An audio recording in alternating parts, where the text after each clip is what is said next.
அரிசி மாவு வச்சு ஒரு சூப்பரான பிரேக்ஃபாஸ்ட்டுங்க. பார்த்தலாமா 2 கப் அரிசி மாவு எடுத்திருக்கேன். குட்டி குட்டியா கட் பண்ண பச்சை மிளகா, கருவேப்பிலை, ஒரு பெரிய வெங்காயத்த சின்ன சின்னதா கட் பண்ணி சேர்த்துக்கோங்க. 1/4 ஸ்பூன் ஜீரகம், இதுக்கு தேவையான உப்பு, ஒரு கைப்பிடி நிறைய தாராளமா முருங்கைக்கீரை சேர்த்துக்கோங்க. சேர்த்துட்டு இது எல்லாத்தையும் நல்லா மிக்ஸ் பண்ணி விட்டுக்கோங்க. உப்பு, அந்த உரப்பு எல்லாமே நல்லா ஃபுல்லா மிக்ஸ் ஆனதுக்கப்புறமேட்டு தண்ணி சேர்த்து நல்லா கலந்து விட்டுக்கோங்க. தண்ணி வந்து பச்சை தண்ணி தாங்க, சுடு தண்ணி தேவையில்ல. இதோட பக்குவம் எப்படி இருக்கணும்னா, நம்ம கைய நனைச்சு இப்படி எடுத்தோம் அப்படின்னா, கையில உருண்டை வந்து நல்லா கையில ஒட்டாம வரணும் மாவு. நல்லா சூடா இருக்கிற தோசைக்கல்ல அப்படியே ஒரு உருண்டைய போட்டு நல்லா தட்டி விட்டுக்கோங்க.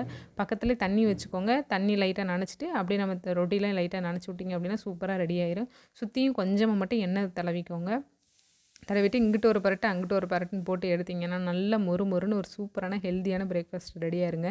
முருங்கைக்கீரை போட்டேன்ப்பா சாப்பிட்டியான்னு கேட்டிங்கன்னா, குழந்தைங்க ஃபுல்லா சாப்பிட்டு முடிச்சுருவாங்க. ஏன்னா கீரை எது, கருவேப்பிலை எதுன்னே தெரியாது. அந்த அளவுக்கு ஹெல்தியாவும், சூப்பராவும் இருக்கும். சட்னி தான் வேணும்னு கேட்டாங்க அப்படின்னா, சிம்பிளா ஒரு கார சட்னி வச்சு குடுத்துருங்க. சூப்பரா சாப்பிடுவாங்க. புடிச்சிருந்தா லைக் பண்ணி, ஷேர் பண்ணிட்டு, சேனலை சப்போர்ட் பண்ணி, சப்ஸ்கிரைப் பண்ணி வச்சுக்கோங்க. Thank you.